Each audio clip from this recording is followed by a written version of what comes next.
सावंतवाडीत झालेल्या राड्यानं सावंतवाडीकरांच्या आणि सावंतवाडीच्या संस्कृतीची मान अक्षरशः श्रमेनं खाली घातली। निवडणुकीत विशाल परब यांच्या नेतृत्वात भाजपाचं वाढतं बळ सहन न झाल्यानं याचा मनात राग ठेवून जाणीवपूर्वक पद्धतीनं शिवसेनेकडून घातला गेलेला राडा पोलीस यंत्रणेसाठी तपासाचं आव्हान देणारा ठरलाच। पण सिंधुदुर्गचं राजकारण पुन्हा राडा संस्कृतीच्या दिशेनं जातंय याचं दुःख सावंतवाडीकर आता व्यक्त करतायत। घटनास्थळावरून मिळालेल्या माहितीनुसार मुळात भाजपाचे विशाल परब यांच्याकडून पैसे वाटले जात असल्याच्या संशयातून बॉडीगार्डची गाडी थांबवण्यात आली, पण प्रत्यक्षात मात्र गाडीत कोणतीही कॅश आढळली नाही। तरीही शिंदे सेनेच्या संजीव परब आणि त्यांच्या कार्यकर्त्यांकडून तिथं विशाल परब यांच्या ड्रायव्हरला मारहाण झाली। त्यानंतर पोलीस स्टेशनमध्ये पोलिसांसमक्ष राडा झाला। ही वास्तविकता बाजूला सारून शिंदे सेनेकडून भाजपाला बदनाम करण्याच्या या फसलेल्या डावाची सावंतवाडी आणि सिंधुदुर्ग जिल्ह्यासहित सर्वत्र चर्चा सुरू आहे। नमस्कार, मी साईनाथ गावकर आपणा सर्वांचं साईच्या चावडीवर स्वागत करतो। कोकणातील निवडणुका कितीही तापल्या, राजकीय आरोप प्रत्यारोपांचे वारे कितीही वाहिले, तरी सावंतवाडीची हवा नेहमीच संयमाची, सुसंस्कृतपणाची आणि शांततेची राहिली।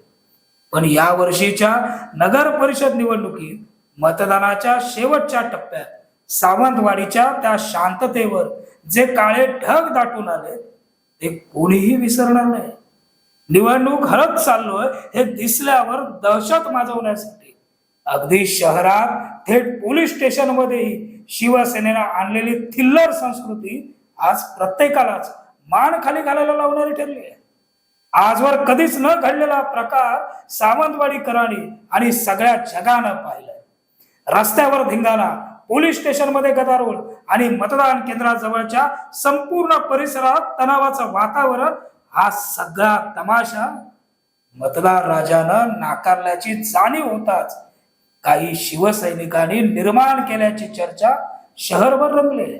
खरं तर या सर्व प्रकाराला तमाशा म्हणणं म्हणजे तमाशा शब्दाचा अपमान केल्यासारखंच आहे। या सगळ्या प्रकारानंतर भाजपा नेते विशाल परब यांनी नो कमेंट्स अशी प्रतिक्रिया दिली जरी असली तरी आज कुणाला ना कुणाला तरी यावर कमेंट करणं गरजेचं आहे। आज ही सुरुवात आहे, उद्याही सावंतवाडीत प्रथा होईल कदाचित। म्हणून आज हा जाप या साईच्या चावडीवरून विचारणं क्रमप्राप्त आहे। लोकशाहीत पराभव हा अपमान नसतो, पण लोकशाहीचा अपमान करून पराभव झाकण्याचा कित्येकांचा अयशस्वी प्रयत्न नक्कीच असतो। सावंतवाडी आज हा प्रश्न विचारते। मतदानाच्या शेवटच्या अर्ध्या तासात शहराच्या शांततेला छेद देऊन शिवसेनेनं नेमकं काय मिळवलं? भाजपा नेते विशाल परब यांच्या बॉडीगार्डच्या गाडीला अडवून ऑन ड्युटी पोलिसांसमोर गोंधळ घालून आरोपांची तोफ उघडून मतदानाचा प्रवाह बिघडवण्याचं हे कारस्थान होतं का? सुरळीत सुरू असलेली मतदान प्रक्रिया बिघडवण्याचा अधिकार शिंदे सेनेच्या या तथाकथित नेते आणि कार्यकर्त्यांना दिला कोणी? हा फक्त मतदारांच्या नाराजीपासून लक्ष हटवण्याचा स्वस्त्यातला निष्फळ प्रयत्न होता। विशाल परब भाजपाच्या जनसंपर्क कार्यालयात जात असताना मतदान केंद्राबाहेर शिंदे सेनेनं जाणीवपूर्वक घातलेला गोंधळ आणि राडा कितपत योग्य होता? कोणती बाजू घेणं हा या साईच्या चावडीचा आणि आमच्या लिखाणाचा कधीच हेतू राहिलेला नाही। जे वास्तव आहे तेच मांडण्याचा आम्ही नेहमी प्रयत्न केलाय। त्यामुळे काही भक्त आम्हाला ट्रोल करतात, याचा काडीचाही फरक आम्हाला आजपर्यंत पडलेला नाही आणि इथून पुढे पडायचा सुद्धा नाही। पण लोकशाहीला गुदमरवून थेट मतदाना दिवशी मतदान संपायला अवघे काही मिनिट शिल्लक असताना जाणीवपूर्वक सावंतवाडीचं वातावरण खराब करणारा सवाल हा साईच्या चावडीवरून विचारला जाणारच। सावंतवाडीकरांचा दीर्घ अनुभव सांगतो की अशा थोतांड राजकारणाला इथं जागा नाही। मतदानानंतर फॉरेस्ट ऑफिस समोर झालेल्या वादातून ते पोलीस ठाण्यापर्यंत सुरू राहिलेल्या धिंग्यानामुळे अखेरीस शिवसेना जिल्हा प्रमुख संजीव परब नगराध्यक्ष पदाच्या उमेदवार ऍडव्होकेट नीता सावंत कमिटकर आणि अन्य कार्यकर्त्यांवर गुन्हे दाखल झाले. दोन्ही पक्षाच्या परस्पर विरोधी कार्यकर्त्यांवर गुन्हे दाखल झाले. लोकशाहीच्या मंदिरात अर्थात त्या मतदान केंद्राजवळ आणि कायद्याच्या मंदिरात म्हणजे त्या पोलीस ठाण्यात असा उच्चार का मांडला गेला? या साध्या भोळ्या सावंतवाडीकरांच्या प्रश्नाचं उत्तर आज ना दीपक केसरकर यांच्याकडे ना संजू परब यांच्याकडे. हा प्रकार सावंतवाडीच्या स्वभावाशी, तिच्या परंपरेशी आणि तिच्या सुसंस्कृत राजकारणाशी साजेसा नाहीच.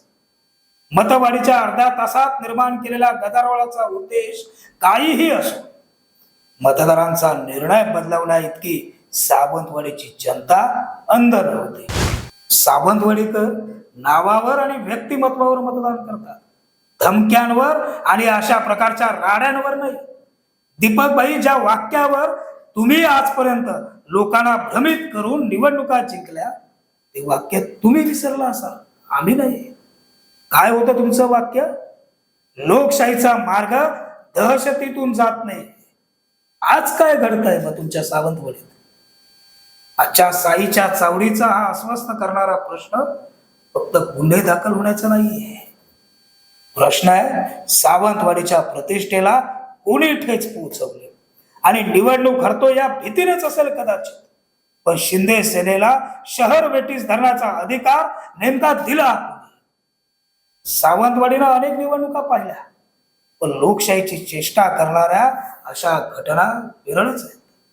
ही संस्कृती नाही सावंतवाडीची, ही राजकारणाची उतरंडी दाखवणारी एक अनैतिक झेप आहे. शेवटी लोकशाहीचं मूल जपणाऱ्या आणि कोकणानं अशा प्रकारांना कधीच माफी दिली नाही आणि देणारही नाही. सावंतवाडी शांत आहे, पण या शांततेस लोकशाहीच्या जाणीवेचा मोठा संदेश दडलाय, हे विसरू नका. एवढंच सांगणं या राडेबाज राजकारण्यांना. तुर्तासाच्या साईच्या चावडीवर इथं स्वल्प विराम देतो. पुन्हा भेटू नवीन भागात. धन्यवाद.